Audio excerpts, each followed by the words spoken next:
Hello दोस्तों, मेरा नाम प्रिया है। आज जब मैं अपने बाल कटवाने पार्लर वाली दीदी के यहाँ जा रही थी, लेकिन जैसे ही मैं वहाँ पहुँची तो देखा उनके पार्लर में ताला लगा हुआ था। लेकिन आज मैंने फैसला कर ही लिया था कि आज अपने बाल कटवा कर रहूंगी, चाहे जो हो जाए। रोज रोज सोचती थी कि बाल कटवाने जाऊंगी, लेकिन गर्मी की वजह से जा ही नहीं पाती थी। आज जब निकली तो दीदी नहीं आई। मैं तो एकदम निराश हो गई। अगले दिन आने की मेरी हिम्मत नहीं थी। तभी मुझे थोड़ी दूर एक सैलून दिखा, जिसे देखकर मेरे मन में आइडिया आया कि दीदी से तो रोज बाल कटवाती हूँ, आज सैलून का एक्सपीरियंस लेकर देखती हूँ। फिर क्या, मैं सैलून में घुस गई। जैसे ही अंदर गई, वहाँ का माहौल दीदी के पार्लर से बिल्कुल अलग था। यहाँ लेडीज और जेंट्स दोनों बाल कटवा रहे थे। मुझे भी वहाँ का माहौल अच्छा लगा। अभी मैं बैठी ही थी कि मेरे पास एक नाई आया और मुझसे बातचीत की। मैंने कुर्सी पर बैठने का फैसला कर लिया। तभी जैसे ही मेरी नज़र बराबर वाली कुर्सी पर गई, मैं तो हैरान रह गई। मैंने देखा कि बराबर वाली कुर्सी पर करीब 23 साल की एक लड़की गंजी हो रही थी।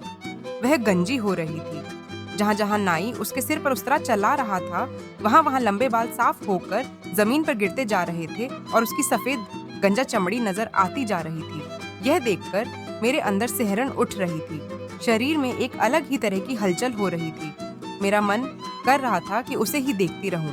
नाई मेरे पास आया और हेयर कट के बारे में पूछने लगा, तो मैंने अपना फोन निकालकर बात करने की एक्टिंग की और नाई को 2 मिनट रुकने का इशारा किया। लेकिन मैं तो उसे देखना चाहती थी। जब नाई ने उसे पूरी तरह गंजी कर दिया तो मुझसे रहा नहीं गया। मैं अपनी कुर्सी से उठकर उसके पास पहुंची और उससे गंजी होने का कारण पूछा। उसने बताया कि गर्मी की वजह से वह गंजी हुई है। मैंने उससे सवाल किया कि गंजी होने से गर्मी का क्या लेना देना। इस पर उसके जवाब ने मुझे अंदर तक झकझोर दिया। वह बोली, यह तो आप जब खुद करवाएंगी तभी पता चलेगा। और वह चली गई। लेकिन मेरे मन में 1000 सवाल छोड़कर चली गई। मैं अपनी कुर्सी पर बाल कटवाने बैठ गई, लेकिन मेरे दिमाग में तो उस लड़की का गंजा सिर घूम रहा था। पता नहीं, मैं कुछ सोच ही नहीं पा रही थी। तभी मेरे दिमाग में एक विचार आया और मैंने नाई से कहा, भैया एक काम करो, मुझे भी गंजा कर दो। नाई ने हैरानी से पूछा, क्या? मैंने कहा, पूरा नहीं, सिर्फ गर्दन के पीछे। आधी गुद्दियों पर उस्तरा चलाकर गंजा कर दो और बालों की लंबाई थोड़ी छोटी कर दो, बस। नाई ने ऐसा ही किया। सच बताऊं तो जब नाई ने पहले ट्रिमर से पीछे के बाल काटे, बहुत सारे बाल जमीन पर गिर गए और जहाँ जहाँ ट्रिमर चला था वहाँ मुझे एकदम हल्का महसूस होने लगा। मेरे कहने पर नाई ने मुझे पीछे से शीशा दिखाया। गर्दन के बाल एकदम छोटे हो गए थे। नाई ने एक नंबर सेट करके ट्रिमर चलाया था। अब मैंने उन्हें अपने हाथ से छूकर देखा। बाय गॉड, क्या फीलिंग आई! मन कर रहा था कि पूरे सिर पर ट्रिमर फिरवा लूं। अब नाई बोला, मैडम, जितने हिस्से पर ट्रिमर चलाया है वहाँ पर डिजाइन बना दूं? मैंने कहा, डिजाइन नहीं भैया, जैसे उस लड़की के लिए किया था वैसे ही यहाँ कर दो। नाई बोला, यानी उस्तरा? मैंने कहा, हाँ, उस्तरा चलाकर साफ कर दो। नाई ने पानी की बोतल से स्प्रे किया और फिर उस्तरे में नया ब्लेड डालते हुए मेरा सिर आगे की तरफ झुका दिया।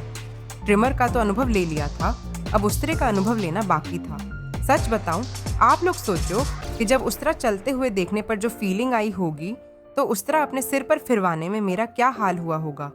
उस्तरे के पहले स्ट्रोक ने मुझे आनंद से भर दिया और अब मैं अपनी आंखें बंद करके बस इंतजार कर रही थी कि कब उस्तरा चलना बंद हो और मैं अपने थोड़े ही सही गंजे सिर पर हाथ फेरूं। और वह पल भी आ गया। जितना सिर मेरा गंजा हुआ था, वह ऐसी फील दे रहा था जो आज तक ये लंबे बाल ना दे पाए थे। इतना ठंडा ठंडा लग रहा था कि जैसे सिर में किसी ने ऐसी फिट कर दिया हो। हाथ फेरा तो इतना स्मूथ कि क्या कहने।